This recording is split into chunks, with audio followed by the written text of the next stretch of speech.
Hello, it's JANG here with a look at the LEGO Star Wars Obi Wan Kenobi buildable action figure. Officially, this comes with 83 pieces. As you can see, this is based on a Clone Wars version of Obi Wan with his age and also the graphic styling of the head, really. I'm actually going to talk about the head last. All around the back, all you see is his cape. Well, with the light behind it, you can see through a little bit, but mostly cape. Lots and lots of cape. Large cape. You can kind of change the way that this drapes a little bit, but you can see it really has a lot of coverage. The intended way that they have this one hung brings it across the front of the shoulders as well, and just a little bit behind the body there just to tuck it in, and it holds it very well. This uses the same front leg piece as the rest of the figures, and I very much like that design for the calf section there. This one has an interesting addition with the part of the robe in the front. They've really made great use of those small Technic panel pieces throughout this series. Over on the side, you see he has a lightsaber that's attached to the side that's basically holstered, and he also has a lightsaber that is extended out and activated. So both of those are included. So basically you get two sets of hilt pieces. Obviously, you know, you would just leave one on, or you could just imagine the secondary one being Anakin's that he has picked up from one of the times that Anakin has dropped it. The print for the main body is pretty good.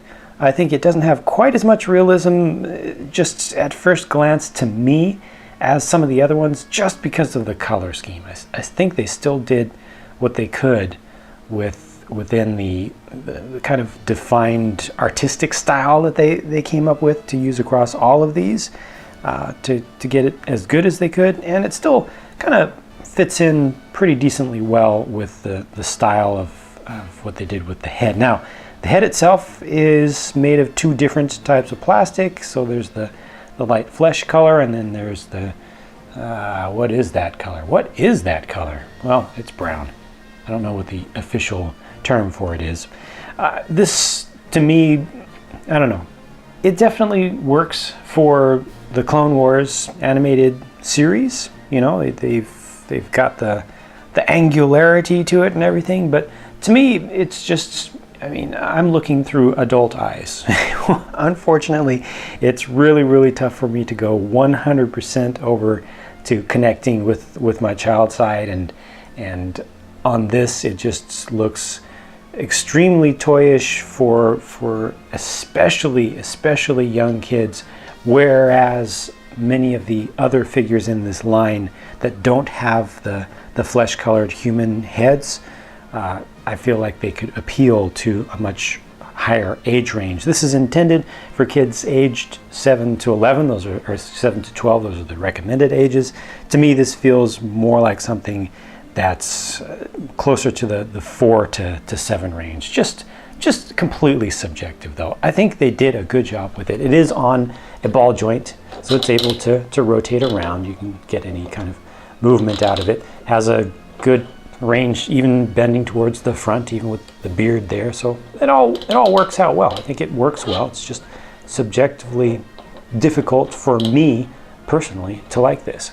The figure has pretty good articulation. You still have plenty of range of motion for the arms. Those are just pretty standard fare across this line. You can reach all the way across.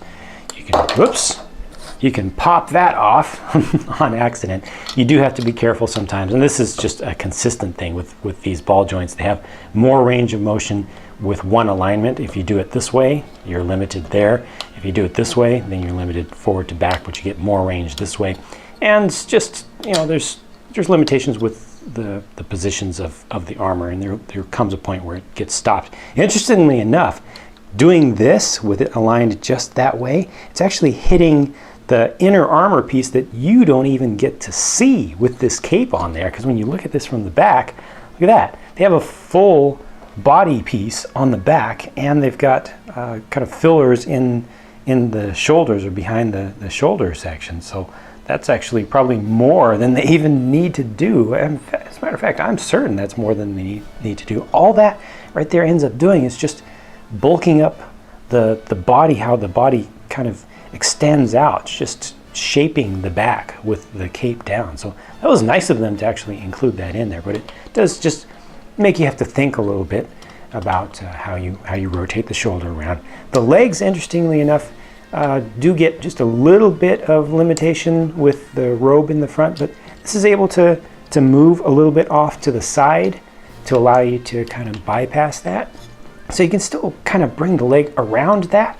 It's just not able to come in quite as much, but that really doesn't matter that much, to be honest. You still get a good range. I mean, you just can't touch the knees together, and that's the only thing that's really limited there. So this actually works out pretty well, and you see it's able to go as far back as you can imagine. So this as a toy, as a posable thing, it works quite well.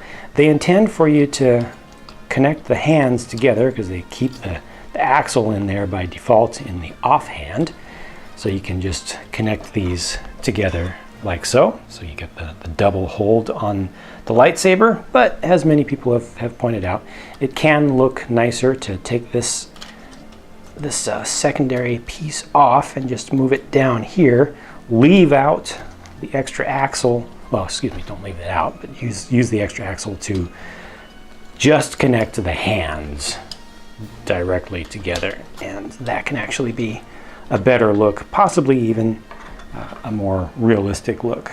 It still ends up looking like a long hilt in this case, but I think that's okay. Or you could even leave this lower part off if that works for you. You could bring the blade down. I think that's a little bit better than shifting this down to here. However you want to do that, it does work out, and you do still get a decent range. You have to kind of be a little bit more careful when you have both hands on there because you're more limited with the joints. You have to see what's going on with both arms at the same time, but you're still able to kind of do some swinging across, bring it horizontally, bring this up for kind of more of a block like so. You still get different things that you can do, even with the two hands connected. Oh yeah, there we go.